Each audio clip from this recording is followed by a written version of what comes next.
ఇచ్చారు.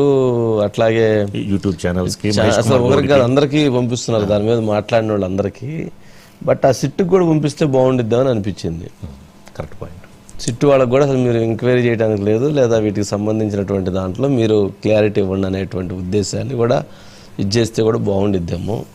సరే ఏదైనా కానీ అట్లాగే మన కవిత గారు కూడా అన్నారు కదా, కవిత గారికి కూడా పంపించాలి కదా. అంటే కవిత గారికి ఒక న్యాయం, బండి సంజయ్ గారికి ఒక న్యాయం. సరే బండి సంజయ్ గారు కొంచెం ఎక్సెస్ ఆయనకున్న సమాచారంతో ఆయన మాట్లాడారు అనుకోండి. అంటే సిట్టు విచారానికి ఎవరైతే వచ్చారో వాళ్ళందరికీ కూడా నోటీసులు పంపించాలి కదండి. ఒకసారి అసలు బయట ఉన్నట్లుంది. బండి సంజయ్ గారు మాట్లాడిన బయట ఉందా? ఏం లేదు. ఓకే. అంటే ఆయన ఏమన్నారంటే పరువు ఉన్నోడికి పరువు నష్టం కేసు, పరువు లేనోడు నోటీస్ ఏంటి అని చెప్పిన ఆయన కొద్దిగా వ్యాఖ్యానించారు. కొంచెం ఆయన ఇంకొంచెం డిఫరెంట్గా మాట్లాడుంటారు. సుధాకర్ ఉన్నారు సార్. రైట్ సుధాకర్ ఏంటి నోటీసులు పంచాయతీ ఎంతవరకు వచ్చింది, ఏంటి దీని ముగింపు ఏంటి, దీని కథ ఏంటి?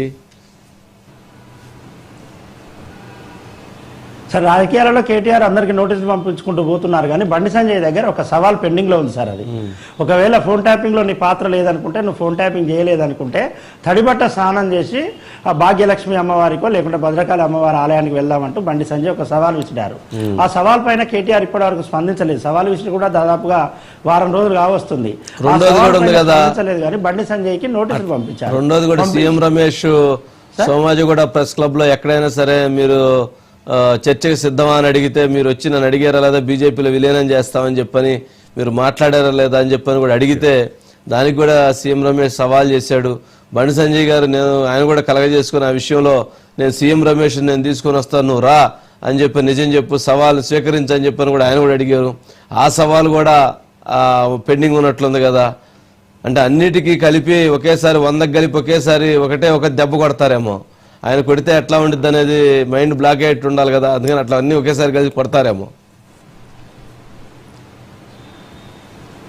ఆ సవాల్ కూడా పెండింగ్లో ఉంది సార్. సీఎం రమేష్ని తీసుకొని నేను ప్రెస్ క్లబ్కి వస్తా, నువ్వు కూడా రా, వస్తే చర్చ చేద్దాం, నువ్వు సీఎం రమేష్తో పొత్తు లేకుంటే విలీనం ప్రస్తావన తీసుకొచ్చావా లేదా, సీఎం రమేష్ ఇంటికి వెళ్ళావా లేదా అనే దానిపైన చర్చ జరపడానికి మేము సిద్ధం అంటూ బండి సంజయ్ ఆ సవాల్ కూడా విసిరారు సార్. ఈ 2 సవాళ్ళు ప్రస్తుతం పెండింగ్లో ఉన్నాయి. వీటిపైన స్పందించకుండా కేటీఆర్ ఎందుకు ఎక్కువ నోటీసులను నమ్ముకుంటున్నారు? రాజకీయ నాయకులు లేకుంటే రాజకీయాల్లో ఉన్నవారు విమర్శలు ఎదుర్కొంటారు, ఆరోపణలు ఎదుర్కొంటారు, వాటి అన్నింటినీ స్వీకరించాలి, ఆ విమర్శలకు ఆరోపణలకు జవాబు చెప్పాలి, రాజకీయంగానే జవాబు చెప్పాలి. కానీ అవి కాకుండా ఎక్కువ ఎందుకో నోటీసులని నమ్ముకుంటున్నారని ఒక చర్చ అయితే రాజకీయ వర్గాల్లో జరుగుతుంది. ఈ నోటీసుల ద్వారా వచ్చేదేముంటుంది లేకుంటే పోయేదేముంటుంది? గతంలో అనేక మంది అనేక వ్యవహారాల్లో నోటీసులు జారీ చేశారు, లేకుంటే నోటీసులు ఇచ్చారు. ఇది పరువు నష్టానికి సంబంధించిన నోటీసులు జారీ చేస్తుంటారు.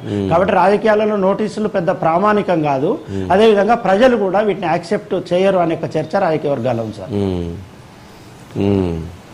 అంటే ఏంటి వాటి వల్ల జనరల్గా సరే ఎవరైనా కానీ న్యాయం కావాలి అనుకున్నప్పుడు కోర్టుకు వెళ్ళటం, నోటీసులు ఇవ్వటం, దాని ద్వారా డిమాండ్ చేయటం అనేది తప్పులేదు. బట్ ఆయన చేస్తున్నటువంటిది రైట్ వేనే.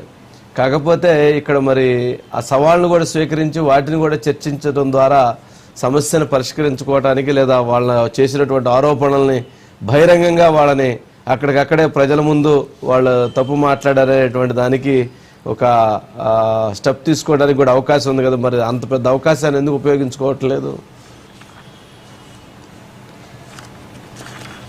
కొండా సురేఖ దగ్గర మొదలుకుంటే రీసెంట్గా బండి సంజయ్ దగ్గరికి ఆయన ఇచ్చిన నోటీసులు, కొండా సురేఖ, కేకే మహేందర్ రెడ్డి, ఎన్ఎం శ్రీనివాసరెడ్డి, బండి సంజయ్, మీడియా సంస్థలు, యూట్యూబ్ ఛానళ్ళు, వీటన్నింటికి ఇచ్చింది కూడా ఒకే ఒక అంశం, ఫోన్ ట్యాపింగ్. ఫోన్ ట్యాపింగ్కు విచారణకు హాజరై బయటకు వస్తున్నవారు కేటీఆర్ వైపే వేలెత్తి చూపెడుతున్నారు, కేటీఆర్ వైపే విమర్శనాస్త్రాలు సంధిస్తున్నారు.